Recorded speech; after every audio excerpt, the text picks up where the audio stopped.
What's up, y'all, and welcome back to the Michael Experience Podcast. I'm your orator and originator, Michael, and these are my thoughts on my life, my way. So, in the last episode, we talked about maturity and time. And my thought is that there are a lot of men today who feel like they have an infinite amount of time to get the love thing right. And when I say love, I mean long term partner, life partner, marriage, husband. They feel like they can get it right. And the reason why is so misguided. It's the notion that there are people still available to me. And as long as these people are available to me, I can continue to cycle through them until I'm ready. And that's just not the case. Eventually you run out of time. And whether you realize it on your own or time sits you down, it is an inevitable um, completion for all of us. And so I want to move into something I briefly mentioned in that podcast and take us in that direction. And that is the rose colored glasses and love laced cocktails. So if you've never heard of the term or phrase rose colored glasses, it is that thing that prevents you from seeing all of the signs, all of the red signs, and all of the caution signs that you should in a relationship or situationship, however you look at it. It is that thing that, for whatever reason, causes you to lose all of your senses and common sense in an effort to be loved and to love someone. And so I wanted to make sure I brought that to light, but also the love lacing of it all, because when you put those rose colored glasses on and when you get into a situation with somebody where it feels so good, it just feels so good, and you just let love overpower you. I call that being love laced, because you are on some type of love high, and it's great until you come down. Okay. So, one thing I will say in this conversation, and I had to realize this, is that idealizing people too soon is a big symptom or effect of having that rose colored and that love lace. And idealizing people really just means that you meet somebody, you guys are maybe having great conversation, great chemistry. Maybe you like the way they look, you like being held in their arms, whatever the case may be, you like their pheromones, whatever that may be, you begin to plan your life with that person. Okay. And some of us jump right to marriage. We be like, ooh, I can see this as my husband, my wife, whoever, my partner. I can see them as it.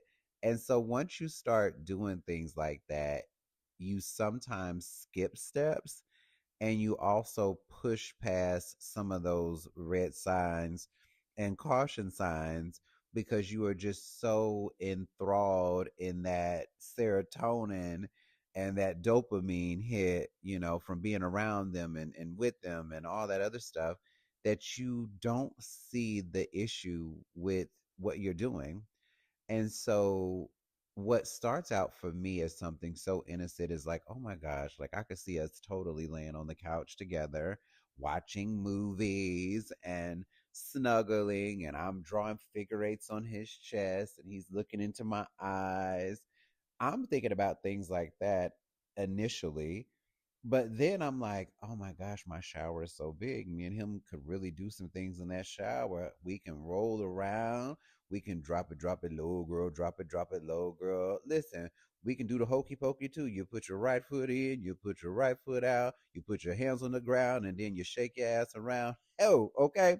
We can do all of those things in my mind. And so I'm beginning to build that together. I'm thinking about cooking in the kitchen and him playfully tapping me on the shoulders or tapping me on the booty. And then, well, you know what happens after that? The groceries ain't the only thing on the counter, at least not the ones from the department store. Okay. So for me, I'm automatically thinking about all of those things. That is idealizing, right? I'm thinking about all of those things, but for some of us, we go a little bit further. We're like, okay, I'm thinking about us moving in together. And then, okay, we're going to get matching cars and matching this. And so I know we think it's harmless, but it honestly is the wrong thing to do, is because it accelerates you beyond those initial conversations and those basic connections where maybe you would have found out that the person had felonies and that the felonies were tied to drugs and abuse and theft and all of those things. So it's very, very important that you don't let your idealizations take you in some fantasy, in some fantasy ride, because that is a thing that really does happen. I find myself pulling back at times, like, okay, wait a minute, slow down. Okay, you done got the cuddling on the couch, you done got the shower. That's as far as you go, because ain't nobody moving up in here, at least not right now. So I do believe that you have to check yourself so that you don't go too far with that, because what also happens in that is that when the rose colored glasses fall off, or the tint begins to fade and the love lace has worn itself out, you do come back to reality. And when you come back to reality, you've already put this idea in your heart about this person, and in your mind this person is your husband or your wife or whatever it is. And so once things start to dissipate for one or both of you, that come down, that withdrawal is really, really something, because maybe they pull away and in your mind you've made them your husband. And so now you're not understanding what's happening. The problem, and even though you haven't known each other long enough, the problem is you've already put this person on a higher pedestal than they need to be in your heart, in your mind, and in your life. And you may have already started forming codependency based on that attraction that you have, for your ideal. So when I say that, as a wife, you might want to do X, Y, and Z. You've already paired yourself to him doing X, Y, Z. And for some reason, even if that wasn't an attribute that he really had, in your mind, you made him that way. You made him that way, or her, however this works. You've made them something that they just are not. And if they start to pull away from you, you can't handle it and you are ready to crash out. And you're like, I don't understand. And this person is saying, well, wait a minute. I never told you that I was that guy, or I never told you I was that girl. What are you talking about? Because then you go, you told me and you let me believe. And then they just say, no, that this is a little scary. This is not me. And what you have to understand too is, just because you wore rose colored glasses and you were Lovelace doesn't mean they were the same. They were probably just enjoying the benefits and the perks. Because let's just be honest, if you rubbing on me, if you giving me husband benefits without me having to pay the husband subscription fee, hell, I'm just gonna think it's an extended free trial. And that is how most men operate, and I think women will too. A good portion of them. And so you have to be willing to separate from those things when that person says, hey, listen, I'm not here anymore. But I think that's how a lot of us get our heart broken early on. So don't idealize people too soon. Give yourself time. I know it's very instinctual for you to be like, oh my God, I'm picturing our Polaroids together. But don't do that, because the come down is going to be very hard. The other thing is, rose colored glasses and love lacing cause you to be cautious at times. And for those of us who are deep thinkers and who are overthinkers by some people's definition, we will feel the connection. We will feel the warmth. We will feel whatever is happening in the moment. But our logic side will kick in, and then we will start questioning ourselves, like, am I tripping? Like, did he say what I think he said? Wait a minute. Are we really moving this fast? Is this how this is really going? I mean, it feels good, but like, is this like, is he love bombing me or she love bombing me? Like, what is going on here? And so when you start to think things, oftentimes you manifest them and that's what they become. because your actions begin to be dictated by your thoughts. That is just how we are as human beings. And so, even if you're not consciously questioning their motives, there is something in the way that you are interacting that says, I am questioning your motives. And it could be pulling yourself back in certain moments.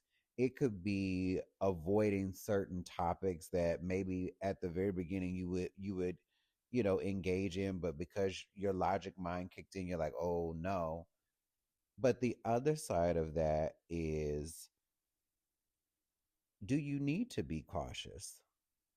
The other side of that is, do you need to be cautious? And so, although that sounds like a negative to begin with, the other side of that is maybe that person has given you reason, or maybe that person just hasn't affirmed you, right? And I think that's another part of it too, is that love lacing and rose colored glasses will have us constantly second guessing to the point where we let some stuff slide longer than we should because we don't know if it's us or if it's them. And part of the issue with that is a person that really feels whatever they feel for you would try to get to the bottom of it. If they really cared about you, in my opinion, they would try to get to the bottom of it. So if you were acting different, or maybe your language and the way you were communicating with them was different, and they truly saw the vision that you saw and the ideology that you were thinking, if they really saw that for you, that person would confirm and affirm your affections, your feelings, and your emotions. But if they do not, I would contend that you need to be very cautious. I'm not saying you have to cut it off, but you should definitely be very cautious of that, because why would you not want to affirm the person that you want to be with? Why would you not want to create clarity where there is chaos or confusion? So that's the other thing. The other thing is it a situation of desire, or is it really a situation of doom? And I say desire or doom because we can want something very, very bad. I mean, we can be single and lonely and waiting for so long that when somebody shows up and just gives us the slightest pinch of what we want, and it could be they show up looking like, smelling like, giving us the good loving like, whatever that thing is, it could be just that one tiny thing that they showed up as, and desire will have us saying, okay, hey, listen here, a piece of a man or woman is better than, or they them is better than none at all. And that's not really a good thing, is it? That's not really a good thing. Having a piece of somebody is the same as not having them at all, because you will never have the parts of them that are most important. Not their dick, not their ass, not their see. Those things aren't the most important things. They feel good. Now they can feel dang good, but those are not the important things. It is the mental, it's the emotional, it is the spiritual connection that you have to go for. And what I know in situations like that is that emotions are very one sided, and those situations become very transactional. You allow your desire to really be your doom, because that person only comes with one thing, maybe two, and you are pouring all of your love, your feelings, your affections, you're treating them like they're the one, and you deep down you know that outside of that one or two things, that this person really isn't the one. But that rose colored Lovelace situation that causes you to throw all your senses out the window, defy all logic that you have, will have you thinking that just because they showed up and they were the six person that you wanted, and because they showed up and they drove the car, had the job, those rose colored glasses will allow that desire to paint a picture that isn't accurate. It's not picture perfect, not for you. And so that's why I say, is it desire or is it doom? Okay. It is very important that we do our self work so that we notice, number one, the things that we are great at within ourselves. Are we great communicators? Are we great lovers? Are we great planners? Are we great seers? You know what I mean? Are we able to reveal things quickly or not? And if you're great at certain things, good. Affirm those things, confirm those things, and just make those as strong as you can possibly make them. But the things that you are not strong in, you make sure that you really work at those things and you keep them at the forefront of your mind always. And those should be the things that if you're going through your mental checklist of love, romance, intimacy, whatever, those need to be the first things on your checklist. If you know that you are insecure about your body, that's the first thing that needs to be on your checklist when you are gauging whether somebody can be a part of your life. Is this person making a lot of references to my body in a good or bad way?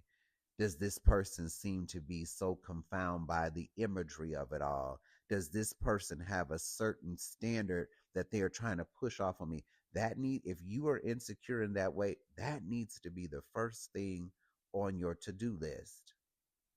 Because if not, that could land you in a very, very dangerous place mentally and emotionally and probably physically too. If you know you are a doormat and you are a yes man, yes woman, a yes person, that needs to be at the top of your task list. It needs to be at the top of your task list because what are you going to say yes to? And when this person finds out, because they always do, you're going to allow yourself to say yes to situations that could send you to jail, situations that will have you draining your bank account, situations that will have you ostracizing and secluding yourself from family. You understand what I'm saying? You'll be saying yes to too many things, and you need to make sure that this person isn't always asking of you at the beginning. So you're not put in that position. Is this person always challenging me? Man, it would be really nice if I had $600 for some Jordans. That shouldn't be the conversation that's happening. Dang, if only my woman cared about me, she'd give me $2,000 for a car. That shouldn't be happening. If she really loved me, and or if he really loved me, he wouldn't be hanging out with them. Like, he shouldn't be hanging out with them. And then you say, yes, I'll do what you say. So that needs to be first on your task list so that you don't end up in a predicament that is going to take you a lifetime to get out of or land you in a lifetime sentence that you know, can't ultimately. So it's very, very important to make sure that you keep your senses intact. Now that is easier said than done. I know because we all meet somebody and the more good looking they are, my God, the harder it is to see the real things. But we have to challenge ourselves and put that at the top of our list, as I said, because I don't know what it is. I'm going to be very honest with you in this portion of my life. I've never been really partial to men who are bigger than me. And there is some older trauma associated with that. Go back and listen to one of the other episodes. Well, listen to all of the episodes, and you'll understand it when I'm talking about my foundational moments. But there's trauma that kept me from seeing men that were bigger than me. And I mean bigger in just overall stature, sideways, taller than me. And I just wasn't able to see it. But after doing the work, there is something about a man that is taller than me that just makes me melt a little bit. It's something about the big arms swooping me up and scooping me up and stuff like that. And it is something about towering over me. Now, see, because I'm 6'1" and I'm usually taller than most people, but there's just something about that now that I'm like, ooh, dear goodness. And you don't have to be no big muscle bound man or nothing like that. But if you just got that man frame, you just look like you do man things. You know what I'm saying? Because I have very soft muscle tissue. You know what I'm saying? Now it looks very toned, but when you touch on it, them men be like, "Ooh, Michael, how'd your skin get so soft? Like it's so soft. Do you even work?" I'm like, "Child, be quiet." But it is something about the stature and being taller, and it's something about it now for me just does something. And I'm like, oh dear God. And then don't get to breathing on my neck, ladies, gentlemen, and they, them. You breathe any part of my neck, front, back, side, diagonal, whatever it may be. You get to breathing on my neck and listen. Now, if you standing in front of me leaning on my neck, I might be, able to thwart the situation. But if you get behind me, wrap it up around me, and then you get to rest in that in between my you start resting that chin between my neck, and then the next thing you know, it be resting between my legs. God dang it! But that is a weakness for me at this point in my life, and it's something that I don't deal with and haven't dealt with very often. I mean, I've had a couple of situationships, but I kind of kept them at bay because I wasn't open emotionally. I'm like, oh, child, I might have a little fun with you, but you ain't finna to get me up in a trick. But now, baby, hey, tricking and treating, I don't know.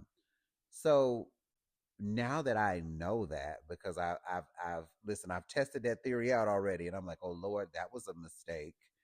That was a mistake because I did, I met a guy who was taller than me, and he had this stature that I'm talking about, and he had a voice that just, oh my God, I mean, he had one of those voices that sound like it could melt butter. Now I don't know nothing about no voice that melt butter, but it just seems like a voice that melt butter, it just go together.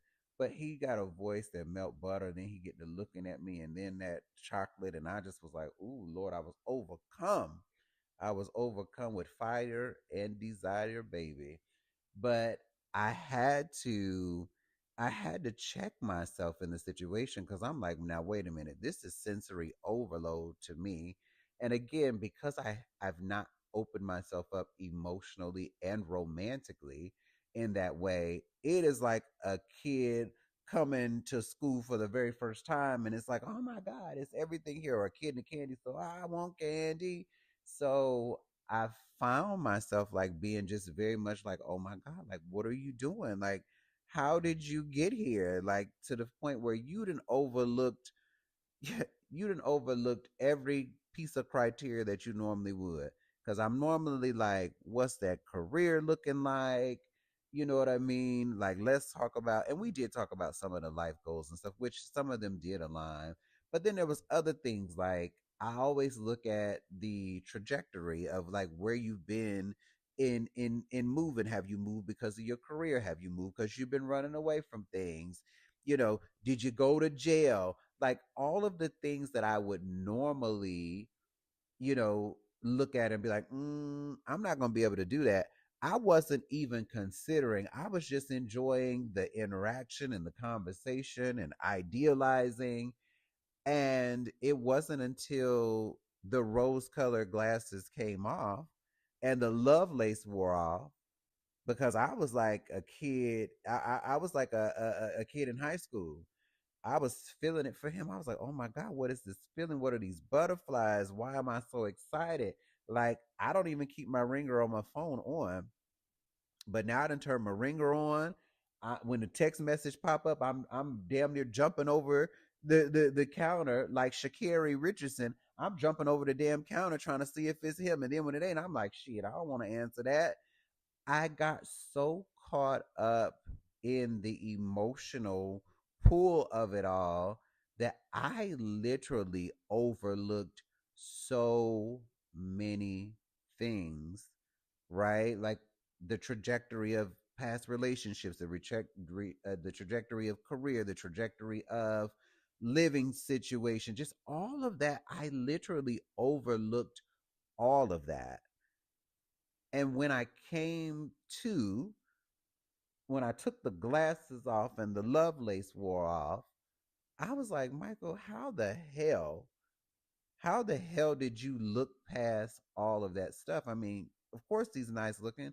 Of course, I think there are some qualities there, but had this been anybody else, you would have stopped them at the front door and you allowed yourself to go there with him. And I mean, you allowed yourself to go there with him. Like, what were you thinking?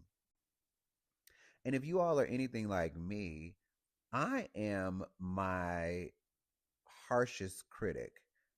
I am my harshest critic. And even though I know you can't be perfect and you can't foresee everything happening and you can't control everything, I know that, but I still feel like there are certain things that I should be able to control. There are certain moments that I should not allow to happen because I know better. And there are just certain things that you should allow to progress so that you don't walk away from the situation feeling like if you repeated the story to somebody, they would be like, what were you on? What were you thinking? Because I feel like this is a story that if I repeated it to anybody, well, I have repeated it, but if I repeated it, somebody could be like, are you are you kidding? Now, what I will say is it served a purpose for me because it definitely solved a question mark that I had about whether I could be like this with this type of man. So it served a purpose in that, because I did find out that I could be that, and it honestly was more powerful than some other things that I had done. So I was like, okay, so that was the win in the situation. So what I thought was initially a gift really turned out to be a lesson, but it was a really good lesson. And so I also got some very valuable insight coming off of that by being able to just have conversation with him. And so now as I move into the space again, knowing that this is my weakness, I know now what not to do. I know what not to do, but that is at the top of my list. When these men come up in here and they do X, Y, and Z, and they saying this stuff, I'm like, that is at the top of my list. Now, not much gets by me these days, ladies, gentlemen, and they them. Not much gets by me, but that one was a new experience. But it also caused me to put that on the top of my list going forward to make sure that I check myself before I wreck myself because I know that that is a vulnerability that I have. Now, everything else, I mean, I don't really thank God for me, you know what I mean? That I typically am okay. I'm very harsh. You know what I mean? Like I'm harsh on myself and therefore I I am harsh on others when it comes into the situation. Mine is this one situation, but um now that I know that there's a weakness with that, I'm like, okay, we're gonna put that at the top of the list so we don't allow that to happen again. But it's very important that you plot these things for yourself and that you are very aware and conscious of the things that can harm you later. So if I can leave you with the important things, I would say to make sure that reality is just that. Make sure that what you're feeling is real and that you are sifting through in real time what's being said or what's being felt on either side. But more importantly, right, are actions aligning to words? And are you letting your desires cloud your judgment? Because I think that is a very big thing when you've been single for a while and you've been wanting love and you feel like you have a lot to give someone. You can idealize that part of it so much so that whatever somebody says or does kind of fits the mold because you make it fit in a way and you augment reality and you say, well, that's what he said, or that's what she said, or that's what they said, but this is what I'm choosing to hear. And that is that rose colored piece. So I would just say to make sure that reality is actually reality. Take time to decompress. And if you feel like something is moving too fast, or if you feel like something is moving, absorbently slow, or even if you just feel like something is going off the tracks and you might need to pull back a little bit, I would just implore you to take the time to do so and have those tough conversations with yourself, because that's where it starts. I spent a lot of time going back and forth in my head about this particular situation, and I can't tell you how many times I found myself talking myself out of something. So I'd be like, yeah, I saw that in him, but like maybe that's not what it meant because he's different than the other people I dated. And I found myself, taking moments and adding, what do they say, 10 on 20 or whatever the saying is, but just putting more on it than what it was and giving him more credit than he really earned or that he deserved. And I was doing all that because I wanted the romance. I wanted the love. I wanted the person that I could talk to at any time or in any time of day, any situation. I wanted that so badly that I didn't see the harmful things. I didn't see the, changes in mood that happened. I didn't see the red flags, honestly. And they were there waving. I mean, like those little doodle things that are out in front of the car wash. I mean, it was waving at me. And for some reason, that love lace and rose colored combo really just stopped me from seeing that. But after sitting with myself afterwards and replaying over and over, I said, you know what? The word that you don't want to say is probably the word that it is, and that is desperation. And I think those of us that have accomplished a lot and we feel like we've done so many things, we've achieved, and that we're great and we're good people. We don't want to say that we're desperate because we're like, we're not standing outside with a sign saying, come get me. I want to be God. But the desperation for love, the desperation for that level of companionship and the attention that comes along with it will have you feeling that way. And you have to call it what it is. I didn't want to say that I was desperate because I'm like, I am no means out here with my thumb out hitchhiking for a love holiday. However, the the desperation is what it is, and I can't move past it, and I can't reveal or work through it if I don't call it that, because honestly, it's what it was. You go through a series of events that don't work and situationships that don't work, and I think, especially after you've been in a relationship that was wonderful, my God, that's my story. I was in a relationship that was wonderful, that was loving, where I felt complimented in every way, not just with words, but just complimented in every way, where I felt like, there was a partnership in what I didn't have, the person tried to bring. And, the real feeling that if the person could give me the world, that they would. And I uphold that to even this day, that regardless of what and how things transpired, at the end, I walked away from that situation knowing, like, if this person could have given me the world, if he could have plucked the stars out of the sky and pulled the moon down to light my nights, he absolutely would have done it. And it's a feeling, you know. And when you've been loved to that extent and when you've been made full in an emotional, spiritual way, I find that once you walk away from that or once that ends, there's just like this craving or quest to have the same, if not more, of that experience. Because for me, I've experienced that one time and one time only in my life. I've dated, I've situation shipped, I've had some rendezvous and, friends with benefits. And it was wonderful. We exchanged, we laughed, we had fun, we went to dinner, we did the things that grown folks do underneath the covers and, behind the closed doors. But that feeling of just like knowing, I mean, without a shadow of a doubt, this person has my front, this person has my back, this person has my side.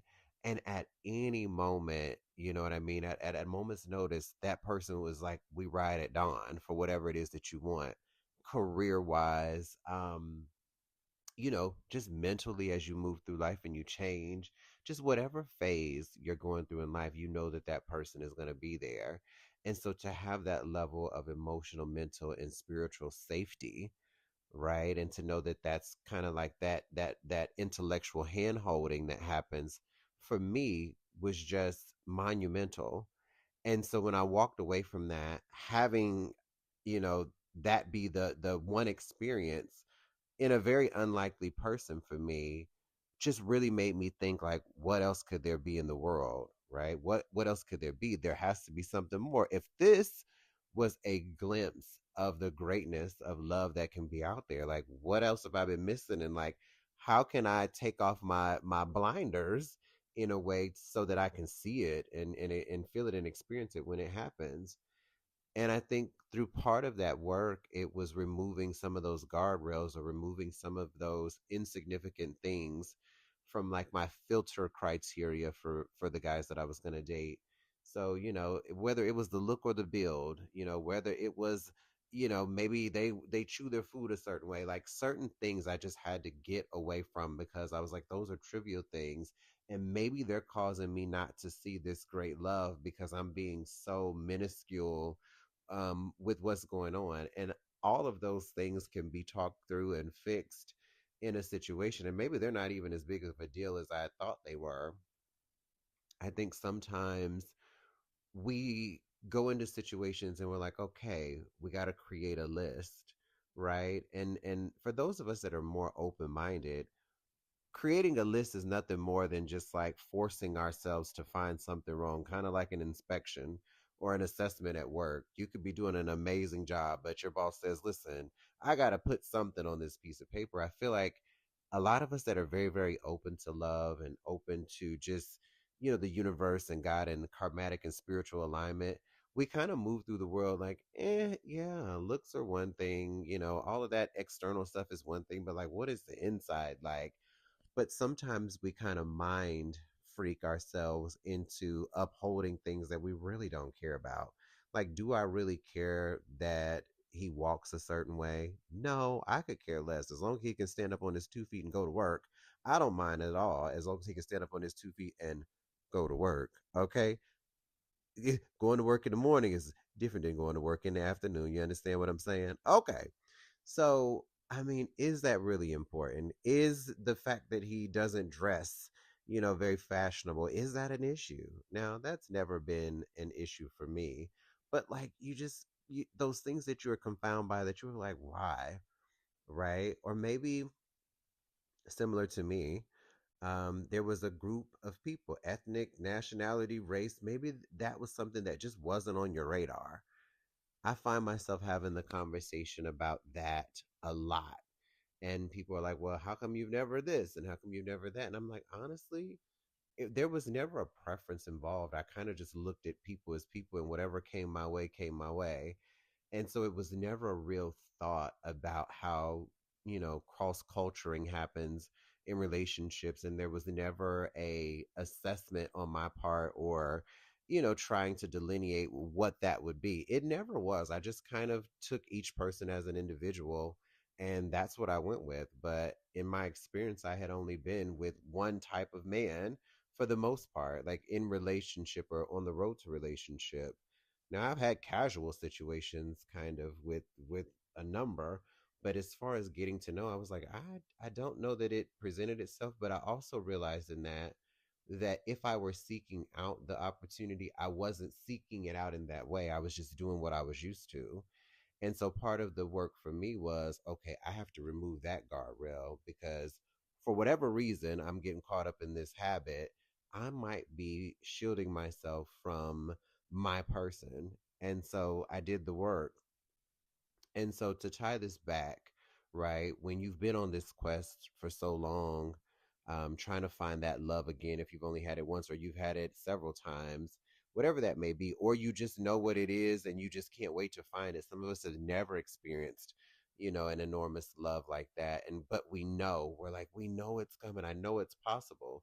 So whatever your urge, whatever your quest is to find it and feel it, you know, you go into your situation upholding that with hope and faith, and sometimes just a little bit too much latitude for the other person, that again, you run into the rose colored glasses and you run into the love lacing where you're like, okay, I'm just going to allow myself to get caught up. And it's all well intended, but it stems from a place of desperation, whether you want to call it that or not. And so rolling back that right, taking the glasses off, coming down from the love lacing, it's really about taking that personal inventory again on the journey. How did I get here? What were the principles that I was, guided by before? And then how do I realign myself back to that so that this doesn't happen again? And that is where I'm at, ladies, gentlemen, and they, them. It's like, okay, I put myself out there and it took me somewhere that I haven't been, with the type of man that I've never been with. And although it didn't work out in the way that I wanted it to at the time, the information that I got from it was invaluable. I now know how to communicate in some ways, or at least I know some indicators within that communication. I also know energetically, physically, what it feels like to maneuver with that type of man, and it feels good. So it's like, okay, I've answered a question.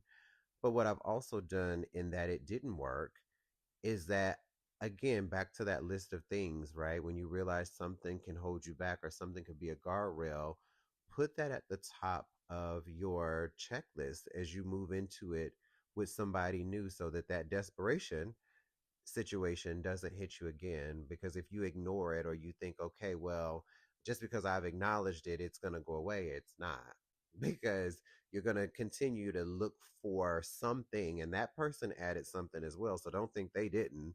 That person added another piece of nuance that was probably individual to them, or to a certain group or whatever. But then now you're like, oh, there was that thing that he did and I really like that. And so now you've added that to your repertoire, and let that, be mirrored in somebody else that you move forward with. That may blind you from the indicators. So just make sure that as you progress and you move forward, that you actually progress and move forward. But do it with, those things top of mind. Like for me, I said my kryptonite was, don't be breathing on my neck like that. Don't get around me and hold me like that. Cause I didn't know that I could feel that way. But my body against his body, and the energy that was emanating from that, I just was like, oh my God. And it felt really good. But now I know, like, wait a minute, before we get there, you know what I'm saying, before I allow you up in my space like that, we probably need to hit a few more benchmarks first. You know what I'm saying? Maybe we hold hands or something. I don't know, something that's a little less, energetically charged for me, sensual.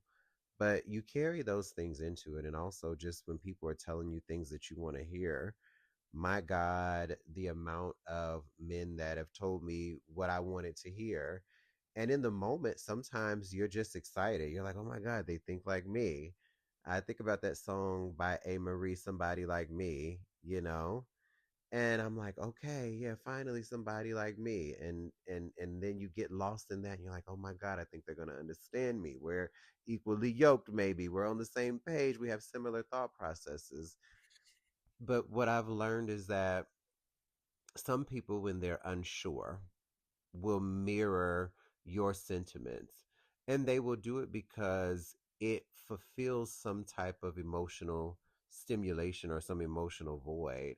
You know what I mean? Somebody that may be unsure, and as you guys are having conversation, they'll pick up on the cues and the context, and then they'll tell you what you want to hear. And it sounds great, and they sound real convincing, very convincing. And maybe in some ways, I don't know, they want that. And maybe in some ways, they've thought about it, but not in those certain terms that you gave. But you have to be very careful of that too.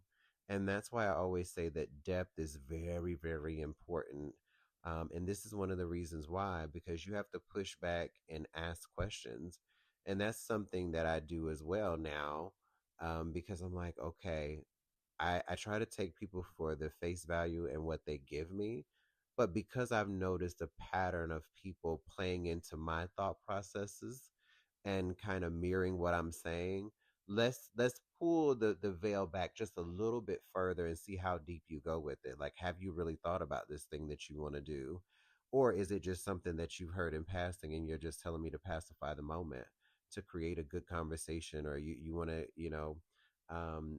seal the deal in some kind of a way? But that's very, very important. I found myself in conversation recently, and I had to ask, I just had to ask, like, what is that level of attraction for you?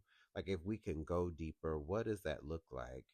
Because in the conversation, the guy made mention to dating and not dating a certain, ethnicity or nationality of person. And on the surface, I said, I've heard this before, but let me dive a little bit deeper because I need to know what that truly means for me. Because your perspective around it and your mentality behind it is going to let me know how you're going to treat me later. So, ladies and gentlemen, I think sometimes people can tell us something about who they are, how they show up in the world, how they view a certain group of people.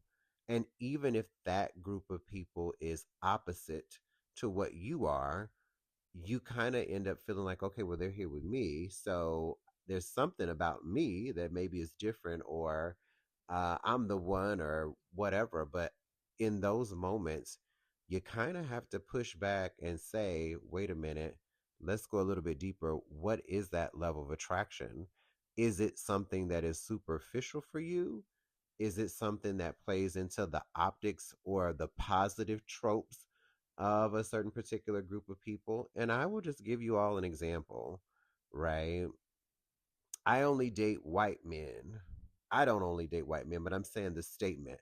I only date white men coming from a black man or a Latino man or another, person of color. When somebody says something like that to you and you're trying to get to know them as a person that is, black or a person of color, you have to stop and ask those questions. Like, well, what is that about? And then how did we get here? Because I've experienced it several times where somebody black will say, I don't typically, find myself attracted to black men. And I'm like, okay, so what is that about? Is it that you have stereotyped and generalized all black men? Is it because you were hurt before? Because I know that there are people who have been hurt by a black man before and they're just like, I'm not going to do it. Or several times maybe. And they're like, I'm not going to do it. Or is it that you feel like these other ethnic groups outside of black or races outside of black are just better inherently?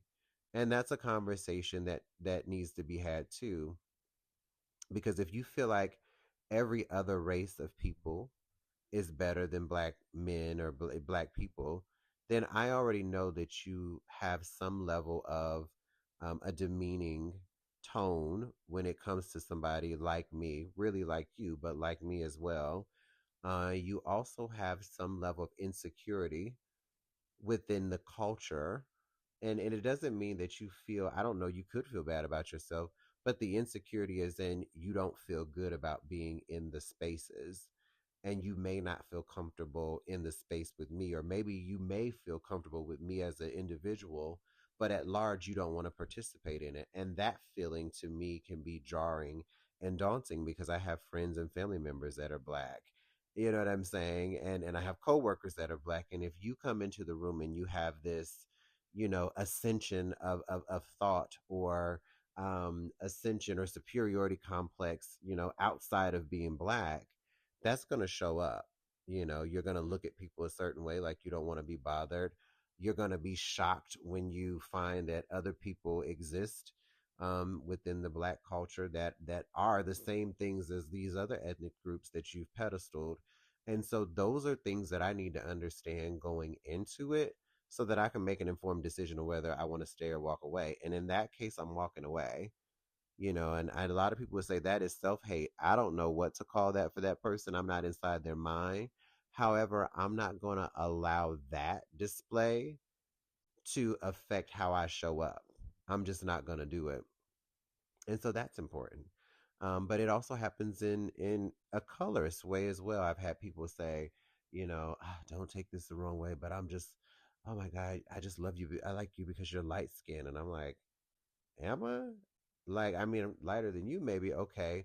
But that emphasis on light skin, I'm like, oh my goodness.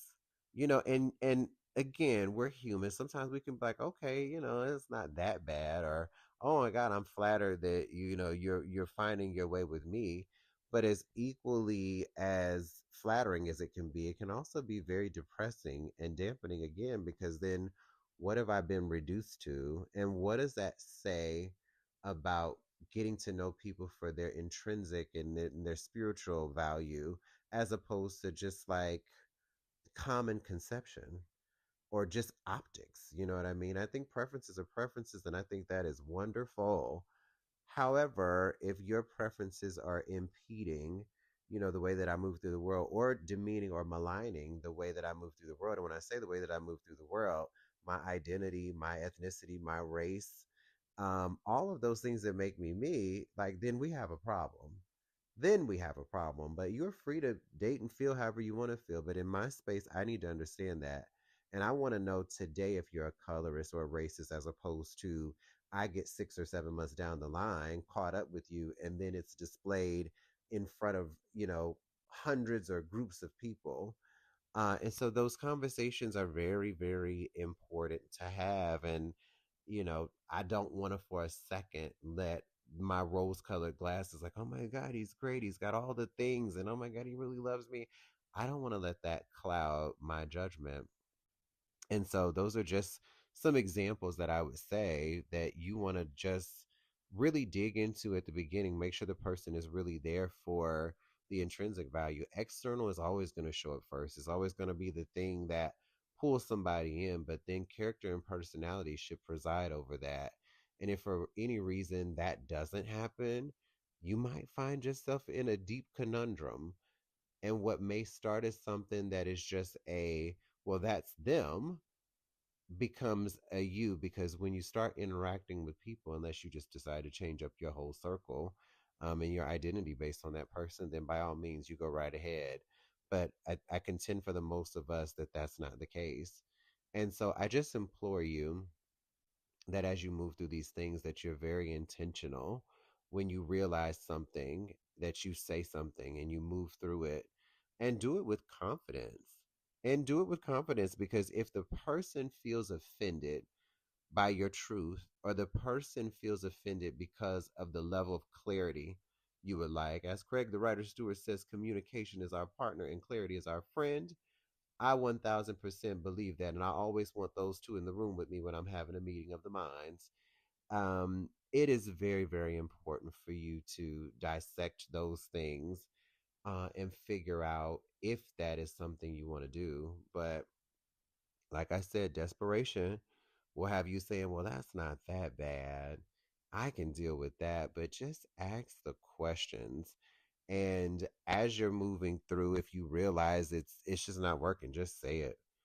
Just say it, and don't be afraid to move on. Say it with confidence, say it with vigor, and just move on. Just like, you know what? That was a little bit too much for me.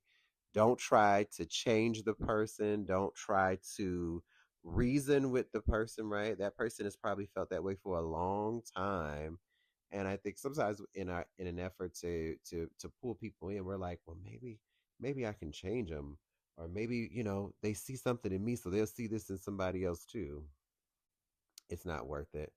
I don't think the juice is worth the squeeze. So that, ladies and gentlemen, is my own personal journey, a lot of it, and those are my thoughts and my learnings. But if I can just leave you with one thing, it would be to choose yourself first. Always check yourself before you wreck yourself.